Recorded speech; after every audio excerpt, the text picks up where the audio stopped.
In a small, isolated village nestled deep within the dense, dark forest of Eastern Europe, tales of a fearsome werewolf had been whispered for generations. The villagers lived in constant fear, for they knew that once every full moon, the beast would come hunting, driven by an insatiable hunger. The werewolf was not just any ordinary creature, it was a monster born of sin, witchcraft, and a pact with the devil himself. The legend began with a man named Anton, a humble woodcutter known for his kindness and hard work. One bitterly cold winter night, Anton found himself lost in the forest as a fierce snowstorm raged around him. Desperate for warmth and shelter, he stumbled upon a small, ancient chapel hidden among the trees. Inside, the air was thick with the scent of burning candles and old wood, and an eerie silence filled the space. As Anton explored the chapel, he discovered an old, tattered book bound in wolfskin. Its pages were filled with strange symbols and dark incantations. Drawn by an inexplicable force, Anton began to read aloud. Unbeknownst to him, the words he spoke were a forbidden spell that summoned a dark presence. The ground trembled, and the candles flickered violently. Suddenly, a figure cloaked in shadows appeared before him, a sinister being with glowing red eyes. The figure offered Anton a terrible bargain, unimaginable power and strength in exchange for his soul. Blinded by the promise of power, Anton agreed, and in that moment, he was cursed. As the dark figure vanished, Anton felt an excruciating pain course through his body.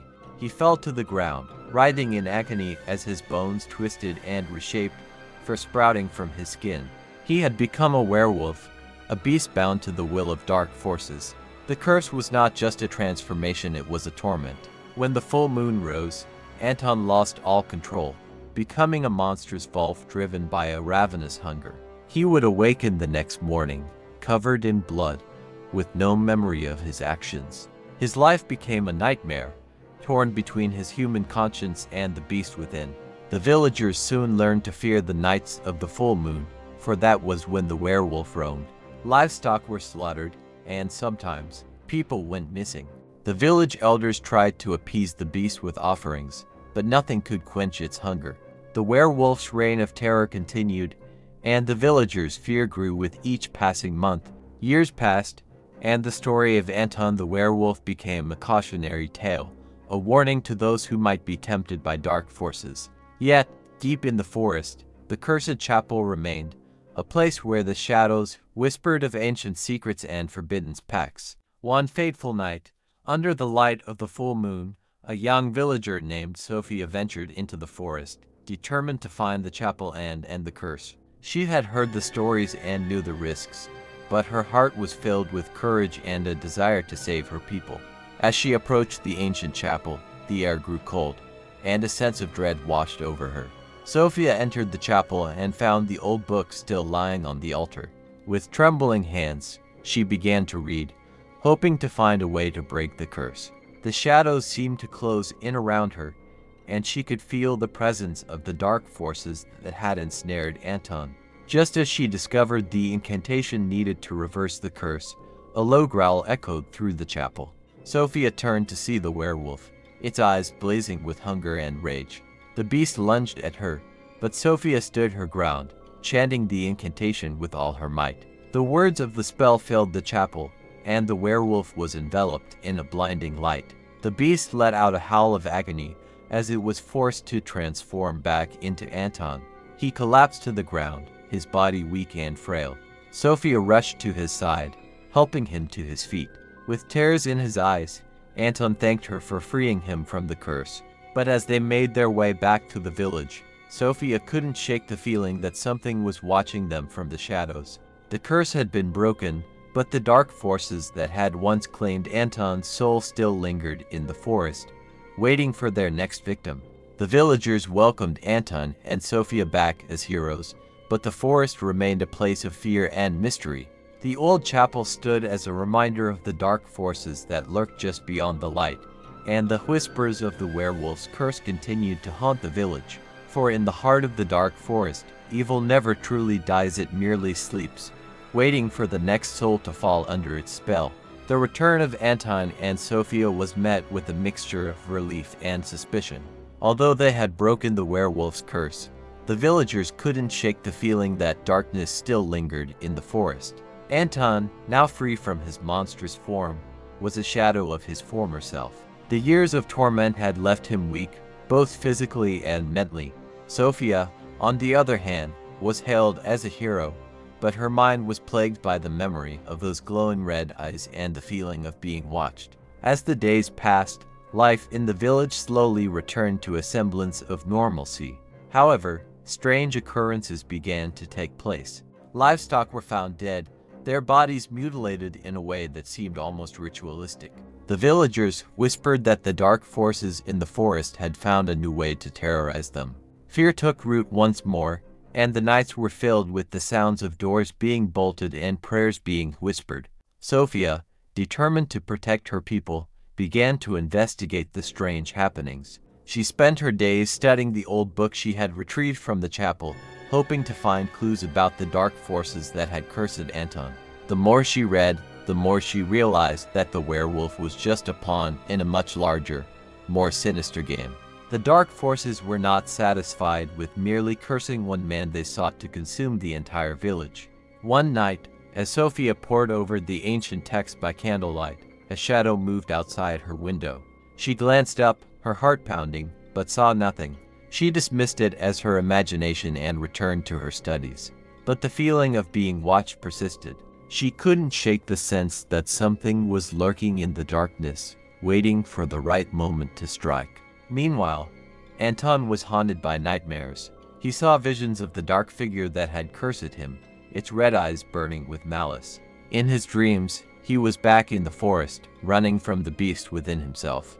But this time, the beast wasn't alone.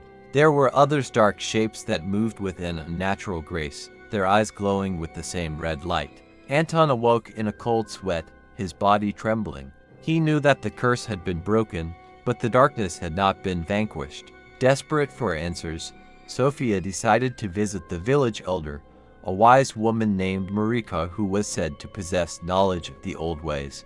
Marika lived on the outskirts of the village, in a small cottage surrounded by herbs and charms meant to ward off evil. When Sophia arrived, she found the elder tending to her garden, her eyes sharp and knowing. "Come in, child," Marika said, her voice raspy but kind. "I've been expecting you." Sophia explained the recent events and her growing fears. Marika listened intently, her expression grave. When Sophia finished, the elder stood and retrieved a dusty, old tome from a shelf. "The book you found is powerful, but incomplete," Marika said. "There is more to the story, more that you must understand if you are to save this village." Marika opened the tome and began to read. She spoke of an ancient order of witches who had once protected the land from dark forces. They had sealed away the most dangerous entities, but over the centuries, the seals had weakened. The werewolf curse was just one manifestation of the darkness that threatened to break free. "The seals must be restored," Marika said. "But to do so, you will need more than just knowledge. You will need courage and allies who can face the darkness with you." Sophia felt a chill run down her spine. The task ahead seemed daunting, but she knew she had no choice. The village depended on her. She thanked Marika and left the cottage, her mind racing with plans and possibilities. As she walked back to the village, Sophia noticed a figure standing at the edge of the forest. It was Anton, staring into the trees with a look of deep concentration. She approached him, and he turned to her, his eyes filled with determination. "I want to help," Anton said. "I may be free from the curse, but I can't let the darkness take anyone else. We must fight this together." Sophia nodded, grateful for his support. Together, they would seek out the knowledge and allies needed to restore the seals and banish the darkness once and for all. But as they turned to leave, Sophia caught a glimpse of movement in the forest. A pair of red eyes watched them from the shadows, and a low, guttural growl echoed through the trees. The battle was far from over, and the true test of their courage had only just begun. Sophia and Anton prepared for their journey into the depths of the forest, where they would seek out the knowledge and allies necessary to restore the seals. The village, once a place of quiet routine, buzzed with anxious energy. People offered them supplies and blessings, but behind their hopeful eyes was a deep-seated fear. They all knew the stakes were high, and the darkness seemed to be growing stronger with each passing night. Marika had given Sophia and Anton a map, a tattered piece of parchment that showed the locations of ancient sites where the seals could be found. Each site was guarded by powerful entities, remnants of the ancient order of witches who had once protected the land. To restore the seals, Sophia and Anton would need to convince these guardians to help them. Their first destination was the Grove of Shadows, a place said to be inhabited by the spirits of fallen warriors. The journey there was treacherous, with thick underbrush and winding paths that seemed to lead nowhere. As they traveled, Sophia and Anton spoke little, each lost in their thoughts. The forest was eerily quiet, as if it were holding its breath, waiting for something to happen. On the third night of their journey, they set up camp by a small, murky stream. The fire they built cast long shadows, flickering ominously in the darkness. As they sat in silence, a sudden rustling in the bushes made them both jump. Anton grabbed his axe, and Sophia clutched her dagger, their eyes scanning the darkness for any sign of danger. Out of the shadows emerged a figure, cloaked in tattered robes. The figure moved slowly, deliberately, as if unafraid. When it stepped into the light of the fire, Sophia and Anton saw that it was an old woman, her face lined with age and wisdom. Her eyes, however, were sharp and clear. "Who are you?" Anton demanded, his voice steady despite the tension. The old woman smiled, a knowing glint in her eyes. "I am the guardian of the Grove of Shadows. You seek the seals, do you not?" Sophia and Anton exchanged a surprised glance. "Yes, we do," Sophia said, stepping forward. "We need to restore them to protect our village from the darkness." The old woman nodded. "I know of the darkness you speak.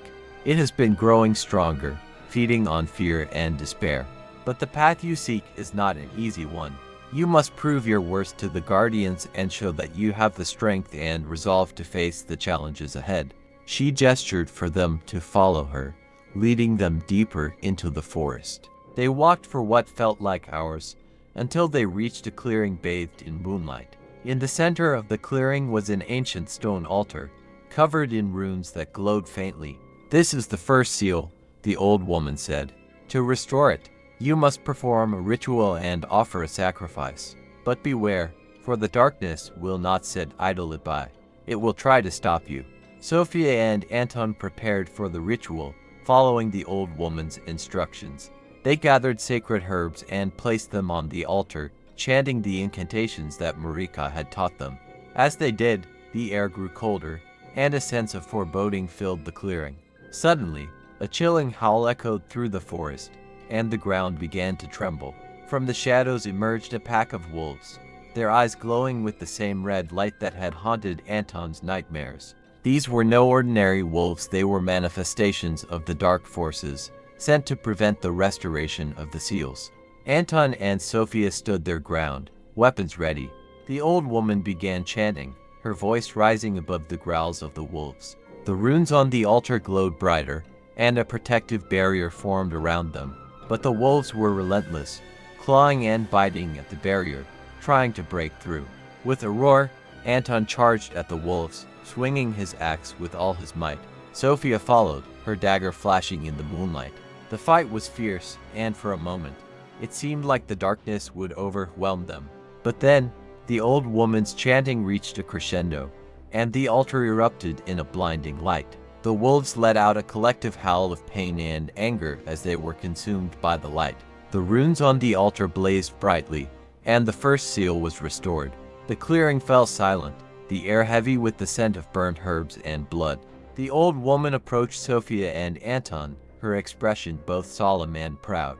"You have done well," she said, "but this is only the beginning. The path ahead is long and fraught with danger. You must continue to the next seal and the next, until all are restored." She handed Sophia a small, intricately carved amulet. "This will guide you to the next guardian. Wear it close to your heart, and it will protect you from the darkness." As they prepared to leave the clearing, Sophia glanced back at the old woman. "Will we ever truly be free of the darkness?" she asked. The old woman's eyes softened. "Darkness and light are two sides of the same coin. One cannot exist without the other. But as long as there are those who are willing to fight for the light, there is always hope. With those words echoing in their minds, Sophia and Anton set off once more, the amulet guiding their way. They knew the journey would be perilous, but they were determined to see it through. For the sake of their village, and for the hope of a future free from the shadow of the dark forest. But as they ventured deeper into the unknown, a pair of red eyes watched them from the shadows, a reminder that the true battle had only just begun. Sophia and Anton traveled from one ancient site to another, facing increasingly perilous challenges to restore each seal. The amulet guided them, and with every victory, they felt the darkness retreating, if only a little. They fought against dark spirits, treacherous terrain, and their own fears, but each triumph brought them closer to their goal. After months of arduous journeying, they finally arrived at the last seal, hidden deep within the heart of the forest in a place known as the Hollow of Whispers. This hollow was a sinister place, where the very trees seemed to lean in and murmur secrets of despair and doom. The air was thick with an oppressive silence, broken only by the occasional eerie rustling of leaves that sounded unnervingly like whispers. In the center of the hollow stood an ancient tree, twisted and gnarled, its roots forming a natural altar. The final seal was embedded in the trunk, glowing faintly. As they approached, Sophia and Anton felt a profound sense of dread. This was the source of the darkness, the heart of the curse. "We must be careful," Sophia whispered, her voice barely audible. "This place is the most dangerous of all." Anton nodded, gripping his axe tightly. They began the ritual, chanting the incantations that had become so familiar to them. The air grew colder, and the whispers grew louder, forming a cacophony of unintelligible voices. Suddenly, the ground beneath them began to shake, and the tree's roots writhed like serpents. From the shadows emerged a figure, more terrifying than anything they had faced before. It was the dark figure that had cursed Anton, its eyes glowing a malevolent red. "You have come far," the figure hissed, its voice echoing with 100 different tones. "But you will go no further. The darkness will consume you." Anton stepped forward, his voice steady. "I will not let you in. The seals will be restored, and the darkness will be banished." The figure laughed, a chilling sound that made the very air tremble. "You think you can defeat me? You are nothing but a pawn in a game far beyond your understanding." As the figure advanced, Sophia felt a surge of determination. She continued the ritual, her voice rising above the chaos. The amulet around her neck glowed brightly, and the final seal began to react, its light growing stronger. With a roar, Anton charged at the figure, his axe swinging with all his might. The figure dodged effortlessly, striking back with a force that sent Anton sprawling. He struggled to his feet, refusing to give up. "Anton," Sophia cried, but her focus remained on the ritual. The light from the seal intensified, and the whispers grew frenzied. In a final act of defiance, Anton threw himself at the figure, grappling with it despite the overwhelming odds. "Finish it, Sophia," he shouted, his voice strained. Sophia poured all her energy into the ritual, chanting the final words with a strength she didn't know she possessed. The seal erupted in a blinding light, engulfing the hollow in a radiant glow. The dark figure let out a howl of agony as it was consumed by the light, its form disintegrating into nothingness. The ground stopped shaking, and the whispers fell silent. The final seal was restored. Exhausted, Sophia collapsed to her knees, the amulet's light dimming as the ritual concluded. She looked around, but Anton was nowhere to be seen. Panic seized her as she called out his name, her voice echoing in the now silent hollow. From the shadows, a faint voice answered, "Sophia." She turned to see Anton, his form translucent, his eyes filled with sorrow. "I couldn't survive the final battle. The darkness took me." Tears streamed down Sophia's face. "No, Anton, you can't leave me now." Anton smiled weakly. "You've done it, Sophia. The seals are restored. The village is safe, but I must go. My time here is over." With those words, Anton's form faded, leaving Sophia alone in the hollow. She cried out, but there was no answer. The oppressive silence returned, the forest once again still and foreboding. Sophia returned to the village, hailed as a hero, but her heart was heavy with grief. The darkness had been banished, but it had taken her dearest friend with it. She vowed to protect the village in his memory, but the shadows of the dark forest never truly left her. Years passed, and the village flourished, but on nights when the moon was full, Sophia would stand at the edge of the forest, listening. In the distance, she could still hear the faint whispers of the darkness, and she knew that it was only a matter of time before it sought to reclaim what it had lost. And deep within the heart of the forest, beneath the ancient tree in the hollow of whispers, a pair of red eyes watched and waited, biding their time until they could once again bring terror to the land. The darkness had not been defeated, only delayed. The true battle was yet to come.